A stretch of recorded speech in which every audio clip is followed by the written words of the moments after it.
this tutorial, we're gonna look over these tags.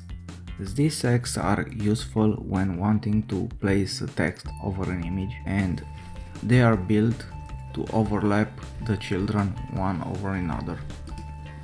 So let's use this tag, and then we wrap the element that we want to be a child of the this tag. And now we're gonna use an image. I already have one called summer. So as you can see, the elements are one over another. And let's change the font, make it larger, and let's make it white.